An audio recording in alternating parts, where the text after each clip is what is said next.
आज के शाम रवि के चाय की दुकान पर रमेश चाचा और एक बुजुर्ग बैठे हैं और बैठे बैठे चाय का आनंद ले रहे हैं।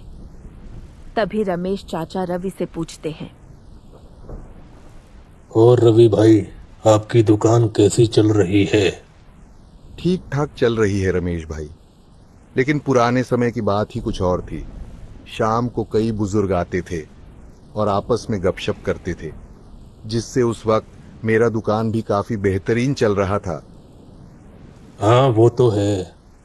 अब वो सब कहीं दूर खो गया है और कोई दुकान में आता भी तो नहीं है कि उसके साथ गपशप करी जाए।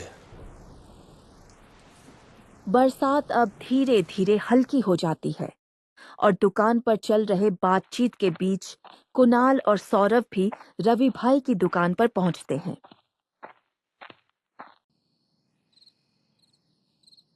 रवि भाई, 2 चाय देना। इस सुनहरे शाम में चाय तो पीना बनता है। तुम क्या कहते हो सौरभ? हाँ हाँ हाँ, रवि भाई की चाय से बेहतर कुछ हो सकती है क्या? वह भी ऐसे सुनहरे बारिश के मौसम में। बैठो बेटा और चाय का आनंद लो। अरे रमेश चाचा, आप भी यहाँ मौजूद हो? मैंने तो आप पर ध्यान ही नहीं दिया। और बताइए रमेश चाचा, आपका काम कैसा चल रहा है? क्या बताएं बेटा, हम तो गरीब आदमी हैं। सब्जी बेचकर अपना गुजारा चलाते हैं। अभी मार्केट थोड़ा खराब चल रहा है बेटा। कोई बात नहीं चाचा, कारोबार में उतार चढ़ाव आते रहते हैं। अब हमारे रवि भाई को ही देख लीजिए। बरसों से ये दुकान चला रहे हैं। उनके भी खराब और अच्छे दिन आते जाते रहते होंगे। क्यों रवि भाई, सही कहा ना? हाँ रमेश भाई, ज्यादा चिंता मत करो, सब सही हो जाएगा।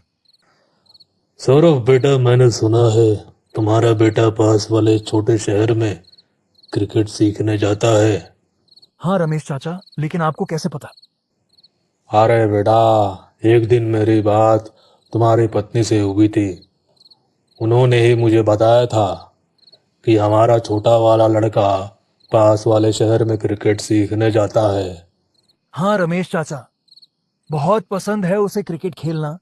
इसलिए मैंने सोचा कि क्यों ना उसका एक क्रिकेट क्लब में ही एडमिशन करा दिया जाए। लेकिन रमेश चाचा, दिक्कत तो यह है कि क्लब वाले फीस बहुत ज्यादा ले रहे हैं। अगर ऐसे ही चलता रहा तो मैं अपने बच्चे को क्रिकेट कैसे खेलवा पाऊंगा? अरे सौरभ भाई, पैसों की चिंता मत करो। हम सब मिलकर पैसा इकट्ठा करेंगे और आपके लड़के को आगे बढ़ाएंगे। हाँ हाँ बेटा, हमसे जितना होगा हम जरूर करेंगे। आप लोग बहुत अच्छे हो, लेकिन मैं आप लोगों से पैसे कैसे ले सकता हूं? अरे सौरभ भाई, जब आपका लड़का क्रिकेटर बन जाएगा तब हमारे पैसे लौटा देना। रवि बिल्कुल सही कह रहा है। ठीक है रवि भाई, आप लोग गांव के पुराने लोग हैं। आप लोगों की बात सराखों पर। इन लोगों की बातचीत जारी रहती है और धीरे धीरे रात और भी गहरी होने लगती है। रमेश चाचा, आपके पुराने दिनों की कुछ कहानी सुनाइए ना। मैंने सुना है कि आपके साथ काफी डरावने किस्से हो रखे हैं। क्या सच में तुम लोग सुनना चाहते हो? हाँ चाचा, हम काफी उत्सुक भी हैं। बरसात के मौसम में दुकान पर चाय पीते पीते डरावनी कहानी सुनना, इसका अलग ही मजा है।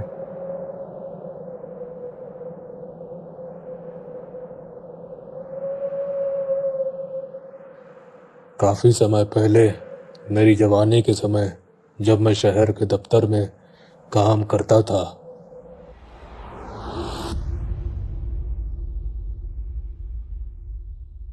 तब मेरा एक दोस्त भी हुआ करता था, नरेंद्र।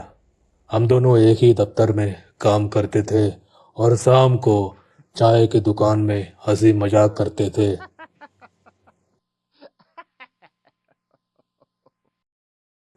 लेकिन अचानक कुछ दिनों से मेरा दोस्त नरेंद्र ऑफिस आना बंद कर दिया। ना ही वो कहीं दिखाई देता था और ना ही वो चाय के दुकान पर आता था।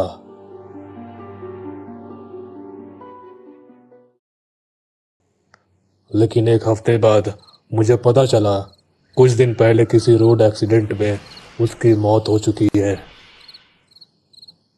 ये तो बहुत ही बुरा हुआ।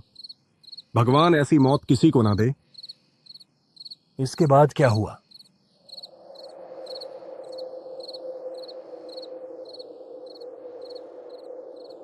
कई दिन बीत गए। मैं काफी उदास रहा करता था, लेकिन अचानक एक रात को कुछ अजीब सी घटना हुई मेरे साथ। मैं रात को सो रहा था और उसी वक्त किसी ने मेरे दरवाजे पर दस्तक दिया। मैंने पूछा कौन है। दोबारा उसने गेट खटखटाई। फिर मैंने पूछा कौन है, लेकिन कोई जवाब नहीं दिया उसने। लेकिन मैं नज़रअंदाज करके सोने चला गया। फिर क्या हुआ, मेरी खिड़की खुली हुई थी और मच्छर घर के अंदर आ रहे थे।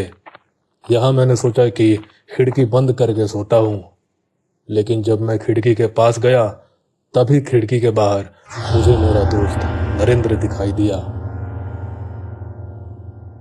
सच कहूँ तो बेटा, मेरी उस समय फटके 4 हो गई थी, लेकिन मेरे मन में ख्याल आया कि क्या मेरा दोस्त नरेंद्र जिंदा है? कहीं वो मेरे साथ मजाक तो नहीं कर रहा, या फिर जिसको मैंने देखा वो उसकी आत्मा थी।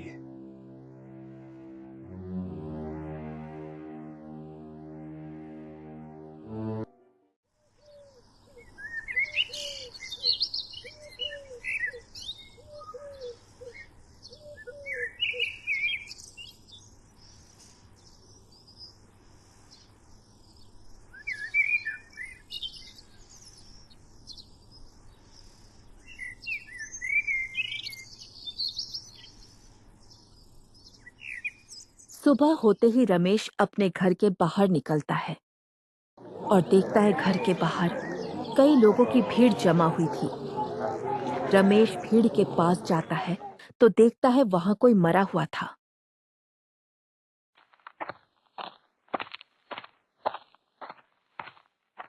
कितनी बुरी तरीके से मारा है। पूरा सर धड़ से अलग हो चुका है। हे भगवान, ये क्या देख लिया मैंने सुबह सुबह।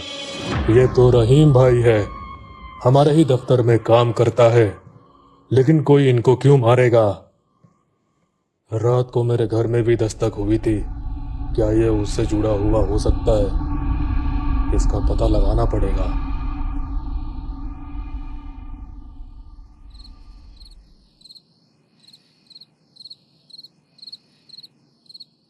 मैं रात को सो रहा था और उसी वक्त किसी ने मेरे दरवाजे पर दस्तक दिया। कौन है? कौन है गेट पर? मैंने बहुत बार पूछा, लेकिन कोई जवाब नहीं आया। फिर मैंने सोचा दरवाजा खोल कर देखता हूं। मैंने दरवाजे की तरफ अपना कदम बढ़ाया। चलो चलो भाई लोग, आज की कहानी यहीं खत्म करो, क्योंकि अब दुकान बंद करने का समय हो गया है। क्या रवि भाई, इतनी अच्छी कहानी चल रही थी, आपने टोक कर सारा मूड खराब कर दिया। अरे कोई बात नहीं बेटा, आगे की कहानी मैं अगले दिन सुनाऊंगा। चलो अभी घर चलते हैं, बहुत देर हो गई है। घर वाले हमारी राह देख रहे होंगे।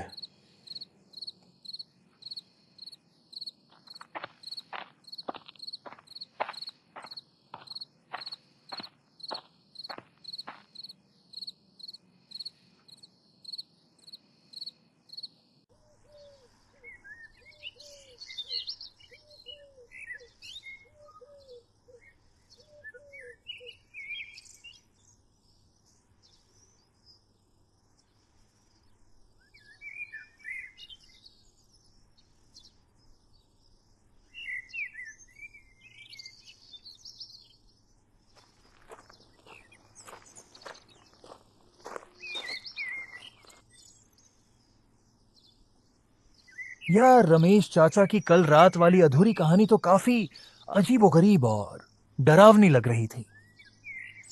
इस कहानी में अब आगे क्या होने वाला है? अब ये तो रमेश चाचा ही जानते हैं। चल अब अपने काम पर चलते हैं।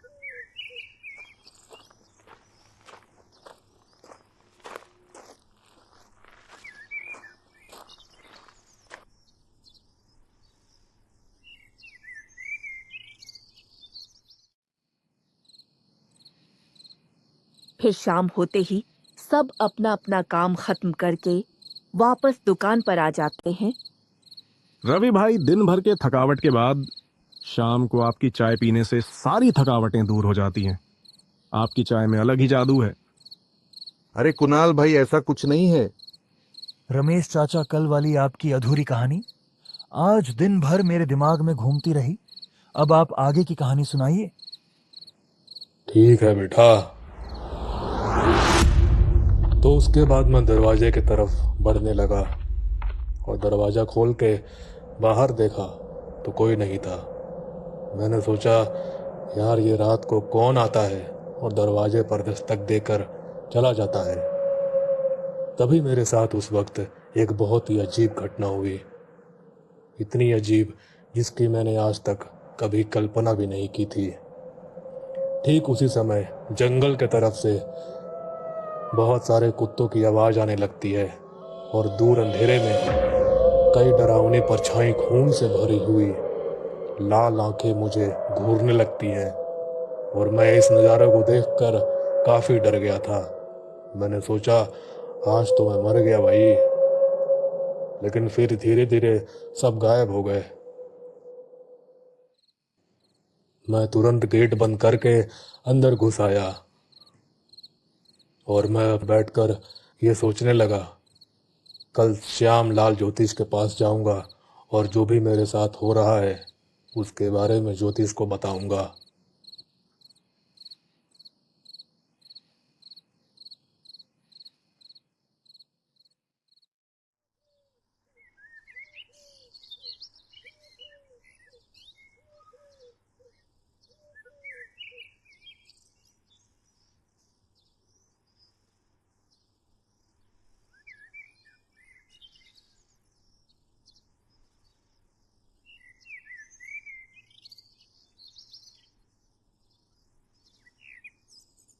रमेश चाचा ज्योतिष से मिलने के लिए निकल जाता है।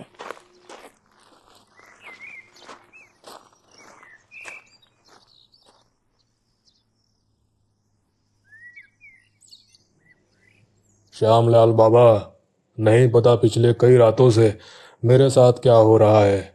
कोई दरवाजे में दस्तक देता है और चला जाता है, और कल ही रात को जंगल की तरफ से कोई अजीब सी चीज़ मुझे घूर रही थी, मानो मुझे वो खा जाएगा। और कुछ ही दिनों पहले गांव में एक आदमी की मौत भी हो चुकी है, वो भी बहुत ही बेरहम तरीके से। मैं काफ़ी डरा हुआ हूँ।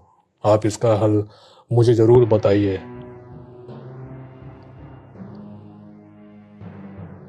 ज्योतिष कुछ देर तक रमेश को घूरता रहा। फिर श्यामलाल ज्योतिष ने कहा, बेटा, क्या पिछले कुछ दिनों में तुम्हारे किसी करीबी का मृत्यु हुआ है? हाँ, मेरा दोस्त नरेंद्र का अचानक कार एक्सीडेंट में मौत हुआ था। तो यही कारण है जो पिछले कुछ दिनों से तुम्हारे साथ हो रहा है। चिंता की बात नहीं है, क्योंकि यह आत्मा पवित्र है, लेकिन कुछ और बुरी आत्मा तुम्हारे पीछे है, किसी पुराने खानदानी दोष के कारण। श्यामलाल जी, अभी मैं क्या करूं? इसे कैसे निकलूं? यह कलवा ले जाओ और अपने घर के चारों तरफ बांध देना, और अपने दोस्त की अंतिम राख को किसी नदी में बहा देना, जिससे उसकी आत्मा को मुक्ति मिल जाएगी।